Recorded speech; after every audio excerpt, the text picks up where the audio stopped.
I've also talked too about the incredible way that we've been trained to think in a linear fashion, which is really an unnatural way of looking at things. Animals think from all kinds of directions, literally. And I've talked about it before here, if I get a tree down and the local fox is coming along, and that path that he normally follows has a tree down, he'll sit and study it from different angles before he decides to pass by. If it was a human being, we'd just say, well, there are trees down, you go right up to it and try and move it or cut it or something, without checking anything else out. For an animal, they must think from different directions for its own personal survival. We've been trained, we don't really need that because experts are always working things for us. We don't have to think too much about anything.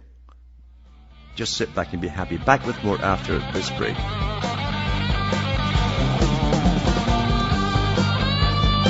Hi folks, I'm Alan Watt and this is Cutting Through the Matrix. I've mentioned often about how we're given this linear pattern of thinking where things just go together like following a trail of cheese, and we come to the mousetrap at the end and we think that's all there is to it. That's how we're trained to think. When you get into the minds of the big boys who run the world, being the good psychopaths they are, they think from all kinds of directions, all kinds of ploys, things you'd never dream of. They could take any situation and see how to make a profit out of it, or to how to turn it to their advantage. Any situation at all.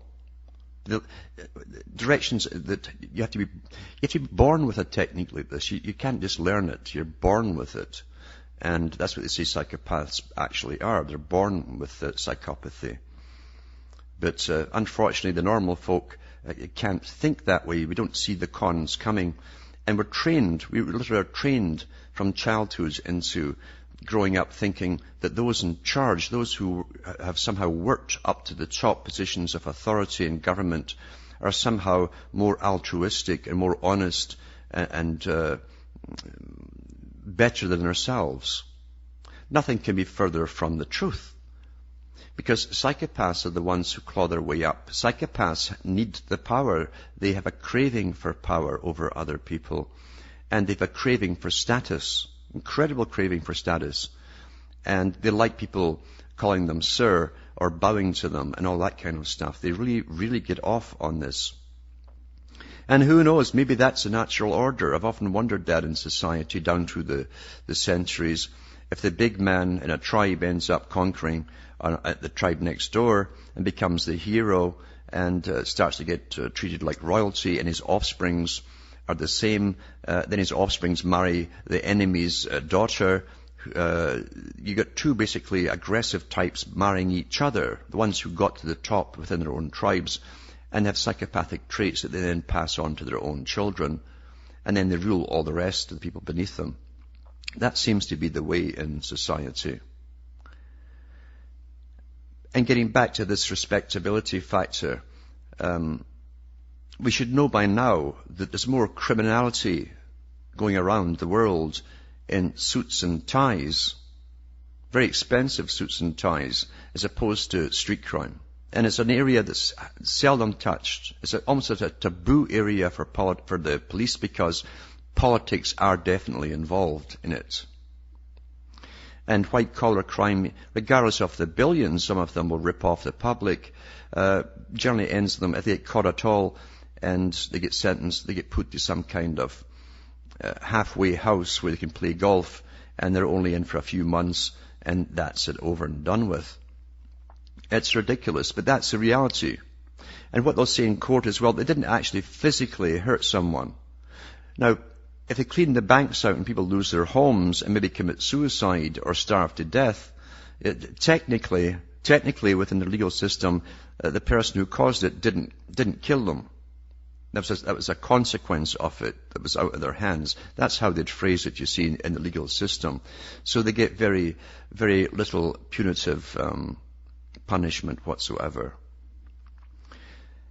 And we're taught again through all the ads on television, which gives us a fake impression of medicine, the police, everything else. Never mind all the dramas they give you. It's all propaganda. We get a fake idea of what they're really all about. You would think something to do with the medical industry is there to help you. Because that's what all the propaganda tells you. That's what every ad on television tells you. That's what every ad for a new product tells you. Smiling faces, white coats with a stethoscope round the neck, and doctor recommends it, and they wouldn't do anything to hurt you, would they? Their job is pure profit. That's their job. Pure profit for the drug companies. This article here is from the 15th of January. It says, breaking news, Johnson & Johnson facing federal suit for paying kickbacks to nursing homes. Now, nursing homes now are like chain stores, and there's a lot of money involved in them. Big money. It says, news is breaking today that the United States government has slapped a suit against Johnson & Johnson and two of its subsidiaries for allegedly paying kickbacks to nursing homes in an effort to boost sales for a new antipsychotic drug. You know what they do when they get them in these homes? They put them on antipsychotic drugs where they sit and drool in a chair they can't get out of, by the way. That way they're not walking around. It takes fewer staff to take care of them, so it's bigger profits for the companies in the nursing homes. It says J&J has not spoken publicly on the matter as of yet, although they're expected to do so later today.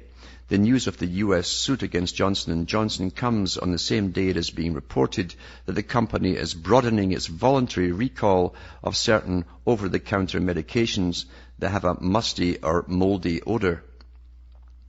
From the Wall Street Journal story on the federal suit against Johnson & Johnson, it says federal prosecutors allege that Johnson & Johnson paid one of the nation's largest pharmacies serving nursing homes tens of millions of dollars in kickbacks to increase sales of drugs, including blockbuster antipsychotic Risperol.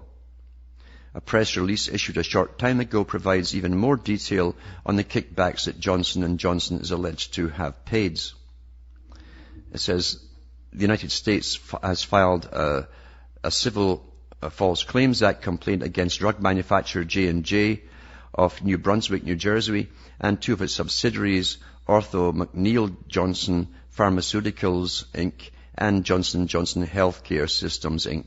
The Justice Department announced today the complaint alleges that these companies paid millions of dollars in kickbacks to Omnicare, Incorporated, the nation's largest pharmacy that specializes in dispensing drugs to nursing home patients.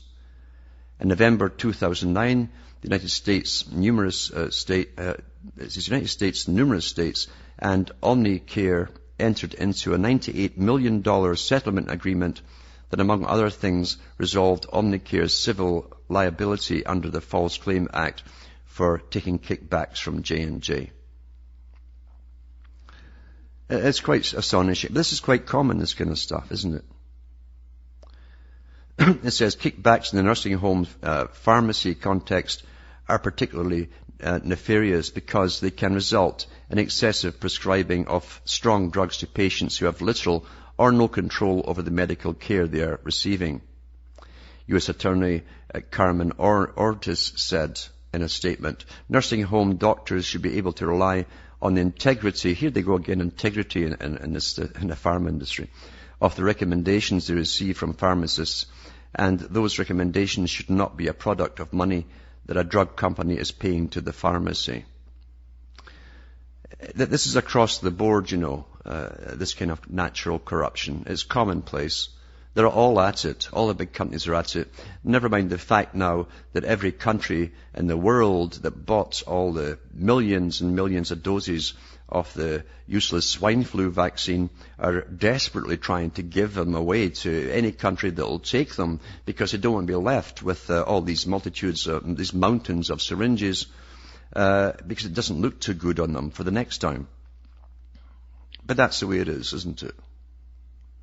The con men, the psychopaths, run the world.